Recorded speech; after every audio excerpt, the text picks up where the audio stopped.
Assalamualaikum warahmatullahi wabarakatuh. Halo semuanya, aku Arwahyuni, NIM C241900006 dari Manajemen Sumber Daya Perairan Angkatan 56.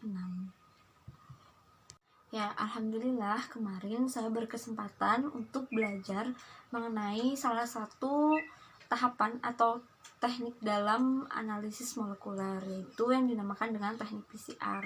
Nah, kira-kira teknik PCR itu seperti apa, kemudian tahapannya seperti apa, dan manfaatnya seperti apa? Oke, mari kita bahas di videonya.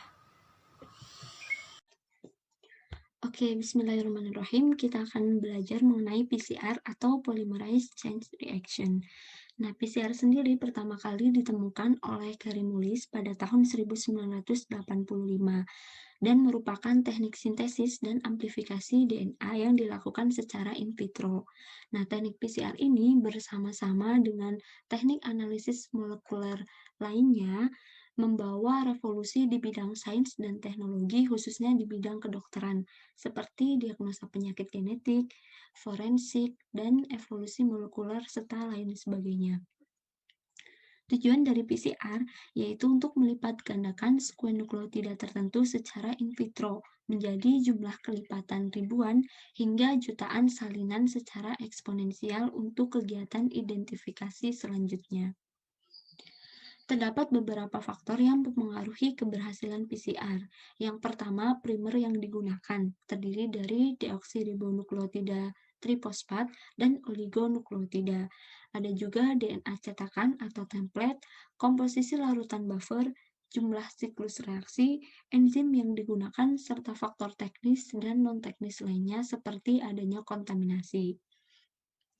Terdapat beberapa tahapan pada PCR yang terdiri dari 6, namun utamanya ada 3, yaitu denaturasi, annealing, dan ekstensi atau elongasi.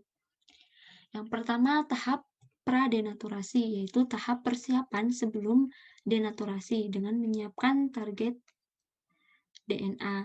Nah, pada tahap ini, DNA yang akan menjadi target dipersiapkan. Kemudian tahap denaturasi, yaitu tahap pemisahan kedua untai DNA dari double helix menjadi single helix. Ini dilakukan pada temperatur tinggi, yaitu 90 hingga 97 derajat Celcius, dan umumnya pada suhu 95 derajat Celcius selama 30 detik. Selanjutnya tahap annealing, yaitu tahap penempelan primer. Jadi tadi ada 2 primer yang masing-masing menempel pada pita DNA yang sesuai. Ini dilakukan pada suhu 55 hingga 60 derajat Celcius selama 30 detik. Kemudian tahap ekstensi, yaitu tahap pemanjangan primer. Umumnya dilakukan pada suhu 72 derajat Celcius dengan waktu 2-3 menit, disesuaikan dengan panjang atau pendeknya ukuran DNA yang diharapkan sebagai produk amplifikasi. Ada juga tahap penyimpanan, yaitu DNA disimpan selama 10 menit dengan suhu 15 derajat Celcius. PCR ini dilakukan secara pengulangan. Terdapat 34 pengulangan untuk tahap 1, 2, dan 3, dan 35 kali pengulangan untuk tahap pra dan pasca. Terdapat beberapa jenis dan modifikasi dari PCR. Yang pertama ada RFLP, yaitu metode untuk membedakan organisme berdasarkan analisis model derivat dari perbedaan DNA.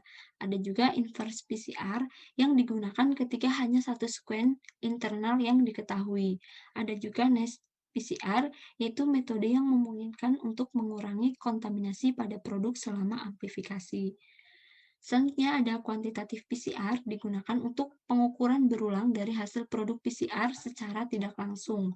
Ada juga reserve transcript test, yaitu untuk amplifikasi, isolasi, atau identifikasi sekuen dari hasil sel atau jaringan RNA. Ada juga random amplified polymorphic DNA yang bertujuan untuk mendeteksi polimorfisme pada tingkat DNA dengan cara mengkombinasi teknik PCR menggunakan primer-primer.